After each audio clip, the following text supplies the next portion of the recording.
He's an economist politician not scared of quoting controversy, as a minister and as a party worker.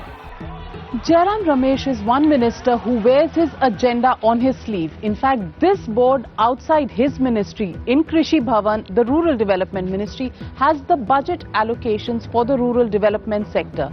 Clearly, it's the agenda that Rahul Gandhi actually supports a lot. The question that I want to ask Jairam Ramesh today is whether he does this because he has a conviction in it, or whether he does it because this is the brand of politics that Rahul Gandhi really wants to follow for the Congress in the coming years. The convener of the campaign committee for the Congress party, he has an important role to play in the run-up to the 2014 elections.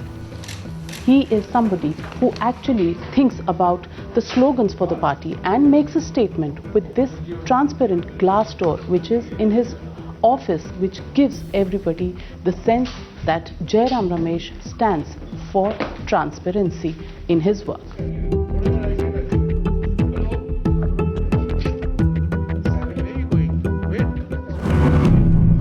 Jairam, you are somebody who has never felt shy of quoting controversy. Very recently you made statements saying that Rahul Gandhi and his moves really frustrated you and he was looking too long term. No. Somewhere do you think Rahul Gandhi is out of sync with the party? Absolutely not. And playing a long term strategy? No, I think you've taken my statement out of context. What I said was that Mr. Gandhi is following a two-track approach, right? He is interested in building systems, structures, processes for the organization, because his project is not to come to power per se, but his project is to rebuild the party, to rebuild the Congress as a political party, as a political organization. But of course he recognizes that he has to face assembly elections in 2013, national elections in 2014, and election cycles throughout the year in our country. But his fundamental objective is to bring about a new organization, is to reinvent the Congress for a new India. But you are not the first congressman to have expressed some doubts about the long-term strategy. Salman Khurshid last year said that so far they haven't really seen Rahul Gandhi, they've seen some cameos from him. No, the long-term strategy is a trajectory on which he is moving and we're all moving. But at the same time, there are milestones in that trajectory. There's the assembly elections now, there's the national elections in 2014, and you are seeing a very, very active Mr. Rahul Gandhi. I mean, he's campaigning out, even though these are assembly elections, he's out campaigning, he's actually masterminding and, hands-on approach to the election campaign of 2014. A lot of this is not visible, a lot of this doesn't get written about. Because Mr. Gandhi is unlike most politicians, is more low-key and allows his work to speak for himself. Most politicians, you're referring to a specific politician? All of us. I mean, none of us. I'm not low-key, certainly. Certainly not Mr. Modi is not low-key. So, most politicians in public life tend to be, high-profile, more visible, more voluble, more loquacious. But Mr. Gandhi's style is different. Mr. Gandhi is much more subdued. Is that why? And I believe, from what I've seen of him, he allows his work to speak for himself. He's brought about a phenomenal transformation in Uttar Pradesh to these women's self-help groups. 93,000 women SHGs, 11 lakh women. And none of your TV channels, none of the English media or the Hindi media even want to write about it. But then why are so many senior leaders of the Congress party, like yourself, like Salman Khurshid, like Kapil? I'm not a senior leader. I'm an apparatchik. I'm not a senior leader. You are somebody senior in the government, in the pecking order in the government, and many of you have come forward. You've taken on Narendra Modi head on. Is it an unstated strategy of the party that Rahul Gandhi himself is not extremely aggressive? No. So other leaders have to be the battery flanking Rahul Gandhi? First of all, we don't want to make the 2014 elections Mr. Modi versus Mr. Gandhi. That's not what elections in India are all about.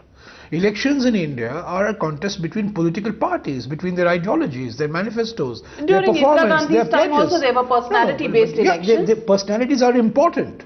But ideologies and ideas and institutions are far more important. And 2014, isn't that a defensive strategy? Because the Congress But it is a strategy. feels that Rahul Gandhi versus Modi is a lose-lose for Rahul Gandhi, and therefore now you talk about party and ideology and organization. I wouldn't say it's lose-lose. I would say that this is not the essence of the electoral system in India. This is not, Indian elections are not presidential style contests like the type you have in France or in the United States. As I said, this is a party based system. And frankly, I don't see the reason why Mr. Gandhi should stoop to the level of Mr. Modi. Mr. Modi is not raising any issues. He is indulging in the politics of invective and abuse and rewriting history. He's making up history as he goes along, as you know, you would have seen in the last couple of days. But the charge that the BJP and supporters of Modi make is that people like you haven't left too many adjectives unsaid as far as Modi is concerned. You've in March you've called him authentic fascist. In June, I stand by whatever I have described. I stand by it. I don't retract from what I have said.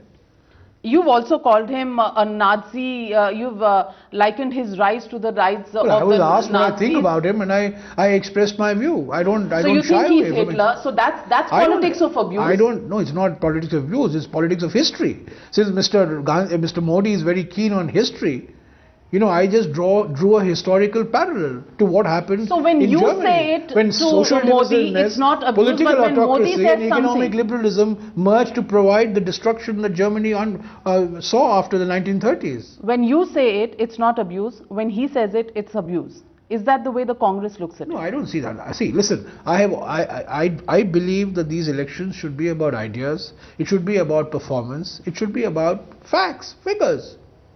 Why not? I mean, who can deny that Gujarat is an industrialized state? Who can deny that Gujarat is an entrepreneurial state? Who can deny that business and commerce comes naturally to the Gujaratis? Who can deny the progress that Gujarat has made? But that's not the debate. The debate is Mr. Modi has usurped all credit for the achievements of Gujarat, which I question, which the Congress party questions, which the nation question. But if you look at all the data that is coming out, the Lancet, the British Medical Journal, the world's most authoritative publication, has just come out with a district-wise analysis of infant mortality rates in India. And 6 out of the 50 worst performing districts happen to be in Gujarat. And none of the districts of Gujarat figure in the top 50. So Gujarat may be showing phenomenally high GDP growth rates, but in terms of child mortality, in terms of malnutrition, in terms of women's empowerment, this is a long way to go. As have other states as well. So Gujarat is not unique in this. Jairam, decode Rahul Gandhi for us. Do you think he should have also he should have also played a stint in the government in order to really rise up to the comparisons that are often drawn between Narendra Modi and Rahul Gandhi. 10 years your government has been in power. Rahul Gandhi has not played a stint in the government. Do you think in hindsight, somewhere the records when they are compared, Rahul Gandhi could lose out? Mr. Gandhi may not have been in government as a minister, but he has certainly given direction and momentum to the government. But the accountability comes from being in government. The expansion of the Mahatma Gandhi Narega to all districts of the country was his contribution. The land acquisition bill, which I had the good fortune to pilot, was guided very largely by his vision of what the legislation should be all about. He has given direction on many of the other programs. And of course, the biggest and the most visible and the most dramatic example of how he has driven the government's agenda is his intervention on the ordinance. On the ordinance itself, is that an inflection point? Do congressmen really look at Rahul Gandhi's outburst, as it was called at that point, as a point in the history of Congress party from where he takes on Narendra Modi head on? Has he had to change his persona to a more aggressive persona due to the Narendra Modi pressures? That was Mr. Gandhi. It was not in response to Mr. Modi. It was Mr. Gandhi. I think it electrified the party. It galvanized the party. Electrified or electrocuted? It may have embarrassed the government. It certainly embarrassed me as a minister of the government. Because you had and supported I was one day. defending the ordinance one day before his his intervention. But I welcomed the intervention because that was the real Mr. Gandhi standing up for what he believed it was right. Okay. But what does the government stand for? What does the core group stand for? Because all of this had been discussed in the core group, in the government, and you just did a 360-degree turn the minute Rahul Gandhi uttered something. Is that sycophancy or is that standing up for something that you believe in? I think Mr. Gandhi stood up for the Congress party. He stood up for certain values which he believes in. Mr. Gandhi... So the government had no values? As I understand Mr. Gandhi, since you asked me to decode him, as I understand Mr. Gandhi, when he has something to say, he says it. When he has something meaningful to say, he says it. He doesn't speak for the sake of speaking. Let's look at the big picture. The big picture tells us that the Congress is a party that has been in the UPA too, completely shrouded with scams. We've seen the 2G spectrum scam, we've seen the Commonwealth game scam, we've seen the coal scam, we've seen this Many of these are so-called scams, by the way. Many of these are notional scams. So all the court cases are notional? A hyperactive, a hyperactive judiciary, a hyperactive CAG. So you're blaming the judiciary? See, listen, I think in many of these instances, it was the crossing of the Lakshman Rekha that has resulted in the problem for the UP. Crossing of the Lakshman Rekha by the courts? By the Supreme Court of India?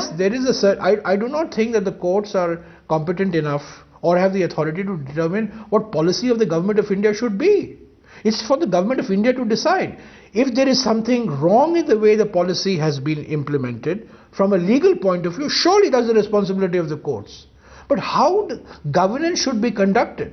Then why did A. Raja go to a jail? How food should be distributed? Why do we need a government then? We can just hand over the reins of the government to the judiciary. Or we can give it to the CAG.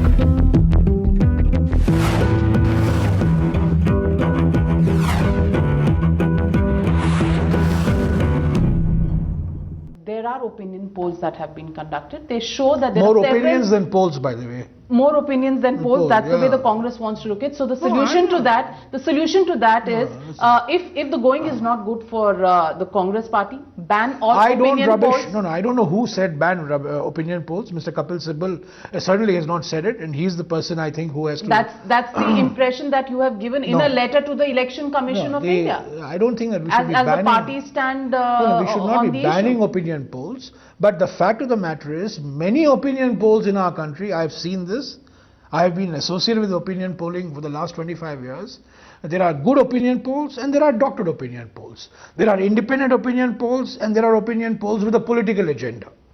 And when the results on December 8th are announced for the assembly elections, you will see how doctored all these opinion polls are, which are predicting a 4-0 rout of the Congress. Okay, so it's... Forgetting poor Mizoram, in which we are bound to win. Do you admit that the sentiment could be in favor of Narendra Modi? No. I think social media is certainly buzzing in favor of Mr. Narendra Modi. That social media has certainly already declared the victory for 2014. But I travel extensively across the country. I go to the remote parts of the country because that's my job to do so. And I can tell you, I see no wave in favor of Mr. Modi. Mr. Modi is a phenomenon only on the social media. That's what you would say. Is Rahul Gandhi more of a phenomenon in the rural and the urban hinterland? No, you have to appeal to all sections of society. I'm not saying we can ignore the social media. The social media is a reality. We have to make our presence felt in the social media, and which we are going to do. The BJP has invested huge amount of resources in making its presence. In fact, I won't say BJP, Mr. Modi. I distinguish the BJP from Mr. Modi because Mr. Modi, is running a campaign of his own. And I don't know what the BJP stands for. I know what Mr. Modi stands for, but I don't know what the BJP stands for. You know what Mr. Modi stands for? What does he stand for? He stands for political autocracy. He stands for social divisiveness. He stands for economic liberalism of the crony kind. I can only look at his track record in Gujarat and tell you what he stands for. And what does Rahul Gandhi stand for? Decentralization, empowerment of women, opportunities for youth, and getting away from this philosophy that one individual has the jadoo ki chhadi in his hands. Mr. Gandhi is not a I, me, myself type of a politician. So in Mr. Gandhi is much more of a consensual type of politician. which is a short-run phenomenon, who's more geared up to win this particular race? See, the BJP is the master of hype. It hypes up, it begins to take its hype very seriously, and then suddenly it is brought down to reality. Okay? They have hyped. There's a lot of premature articulation and premature congratulations going on. But let me tell you, when 2014 elections come, the Congress will be prepared not only to fight, but also to come back to power. Interview done, we try to catch Jairam in a relaxed mood as he prepares to go in for the group of ministers meeting on Telangana. Jairam, how do you describe yourself? A politician, a thinker, a person who does strategy for your party, or somebody who's looking at long-term goals for the vision of India? Trying to survive, that's all. Just a survivor? And that's something that many of your critics say, that you survive from job to job and grow from boss to boss. How did you start your career? If I spend my life answering my critics, I wouldn't have time for anything else. I just do my job, I do whatever job is given to me, and I do it. You started your career with Lavraj Kumar. You started as an economist. You also have worked in Narasimha. You worked with Rajiv Gandhi, then in Narasimha Rao's Prime Minister's office. Then you went on. You had a mentor in Planning Commission. You've done Google search very meticulously. Well, we met in Planning Commission when you were doing your stint. So it's a lot out of personal interaction with you, Jairam, that one knows that you've grown from boss to boss, but you've also grown beyond what the job description really had envisaged. Yeah, I mean, different experiences, different opportunities. I've been extraordinarily fortunate, and as I said, one does the job one is given, and just do it to the best of your ability. But any specific thing that drives you in terms of the fact that, in 2004, you were the man who actually coined Aam Aadmi? A lot of people contributed in 2004 and 2009. As I said, I happened to be where I was. But it was a collective credit. And in 2004, let me say this very clearly and very categorically, in 2004, the only person who believed that we will win was the Congress president. I mean, everybody else was so despondent and so pessimistic. And Jairam Ramesh, is he a man who's happy about being environment minister, or is he more happy about being a rural development minister? I'm happy where I am. As long as I was environment and forest minister, I was given a job, there was a mandate. I tried to fulfill that mandate to the best of my ability.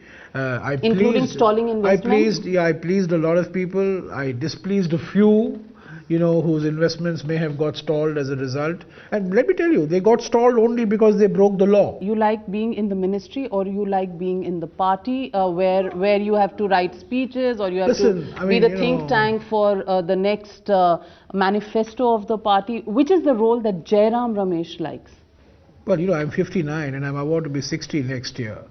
And I've always believed that after 60, one should fade away from active politics. In our country, 60% of the population below the age of 35, youngsters must have a great chance. And I'm no longer young, although in my party I'm considered to be young. That seems to be a very candid confession coming from Jairam. Whether he will fade into the sunset is very difficult to say, but clearly this is a message for somebody like Narendra Modi, who's 63 and trying to get to the position of the Prime Minister of the country. But for Jairam, he always has an answer and always is somebody who has a plan to move on to. The master strategist has his job cut out for him, planning the Rahul versus Modi charge, trying to make every blooper by Modi an opportunity for Rahul, and flanking Rahul in order to keep a needless comparison with Modi at bay. Will the strategy work? Is the big question. This week, a very candid interview with Jairam Ramesh on The Real Politic. And next week, we'll be back with yet another interesting political personality here on The Real Politic.